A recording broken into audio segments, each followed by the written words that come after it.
दिल्ली में 9वें पातशाह श्री गुरु तेग बहादुर साहिब जी तथा भाई मती दास, भाई सती दास और भाई दयालाल जी के 350वें शहीदी दिवस पर भव्य श्रद्धांजलि कार्यक्रम आयोजित हुए, जहां रकाबगंज साहिब गुरुद्वारे में उपराष्ट्रपति सीपी राधाकृष्णन, मुख्यमंत्री रेखा गुप्ता और मंत्री मनजिंदर सिंह सिरसा ने अरदास की। उपराष्ट्रपति ने इसे मानव इतिहास की अतुलनीय शहादत बताते हुए कहा कि गुरु साहिब का बलिदान पूरी मानवता के लिए था, जिसे दुनिया भर में बताया जाना चाहिए। समाज कल्याण मंत्री रविंद्र इंद्राज सिंह ने वार्ड 05 बख्तावरपुर में एमसीडी, डीडीए, जल बोर्ड और पीडब्ल्यूडी अधिकारियों के साथ स्वच्छता, सड़क मरम्मत, सीवरेज और अवैध औद्योगिक गतिविधियों का निरीक्षण किया और अवैध फैक्ट्रियों को तुरंत सील करने, लापरवाह ठेकेदारों पर कार्रवाई तथा अनधिकृत कॉलोनियों में नियमित सफाई सुनिश्चित करने के निर्देश दिए। दिल्ली की हवा लगातार बिगड़ते हुए सोमवार को सीपीसीबी के अनुसार 396 AQI दर्ज किया गया, जो बेहद खराब और गंभीर श्रेणी की दहलीज पर पहुंच चुका है, जबकि कई इलाकों में AQI 400 के पार रहा। दिल्ली में प्रदूषण खतरनाक स्तर पर पहुंच गया है और कई क्षेत्रों में एयर क्वालिटी इंडेक्स 450 के पार दर्ज किया गया, जिससे स्मॉग की घनी चादर छा गई। आम आदमी पार्टी ने इसे भाजपा सरकार की निष्क्रियता बताया और आरोप लगाया कि रेखा गुप्ता सरकार कोई ठोस कदम नहीं उठा रही है। प्रदेश कांग्रेस अध्यक्ष देवेंद्र यादव के नेतृत्व में कांग्रेस कार्यकर्ताओं ने जंतर मंतर पर भाजपा की रेखा गुप्ता सरकार के खिलाफ रसोई गैस सिलेंडर की शव यात्रा निकाली। महिलाओं को होली और दिवाली पर मुफ्त सिलेंडर देने के अधूरे वादे के विरोध में प्रदर्शन किया गया।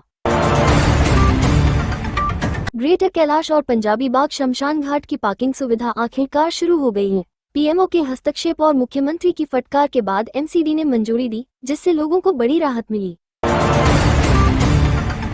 नर्सरी दाखिले को लेकर शिक्षा निदेशालय ने स्पष्ट किया कि मोंटेसरी और प्री स्कूल के लिए अलग से प्रक्रिया नहीं चलेगी और जिन स्कूलों में ये विंग पहले से मौजूद हैं, उनके आवेदन भी 4 दिसंबर से ही शुरू होंगे, जिससे अभिभावकों की दुविधा खत्म हो गई। दिल्ली पंचायत संघ ने 2026-27 की प्रवेश प्रक्रिया के लिए मांग की है कि गांवों की जमीन पर बने पब्लिक स्कूलों में स्थानीय बच्चों को 100% प्राथमिकता मिले। संघ प्रमुख थान सिंह यादव के अनुसार इन स्कूलों पर पहला अधिकार उन्हीं परिवारों का है जिनकी जमीन पर स्कूल बने हैं। अभिनेता धर्मेंद्र के निधन के बाद दिल्ली के जाट समुदाय में 2007 के तालकटोरा स्टेडियम सम्मेलन की यादें ताज़ा हो गई, जहां नगाड़ों और हरियाणवी गीतों पर उनकी थिरकन ने लोगों को झूमने पर मजबूर कर दिया था। समुदाय ने कहा, धर्मेंद्र सिर्फ स्टार नहीं, दिल का टुकड़ा थे।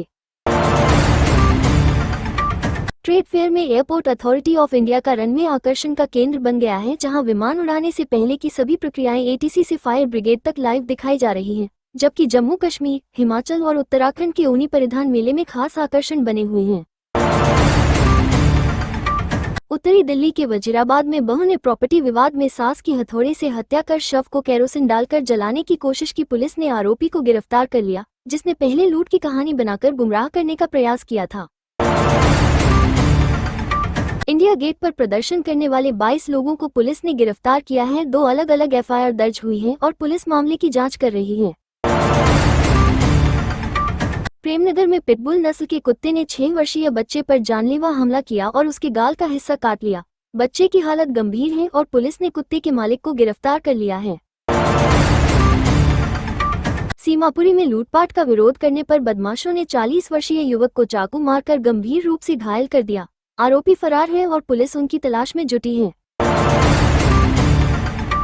पहाड़ों पर बर्फबारी के बाद दिल्ली में ठंड बढ़ने लगी है और आने वाले दिनों में न्यूनतम तापमान 7 डिग्री से नीचे जा सकता है। सुबह शाम हल्की धुंध और कोहरा दिखेगा, जबकि दिन में आसमान साफ रहने की संभावना है।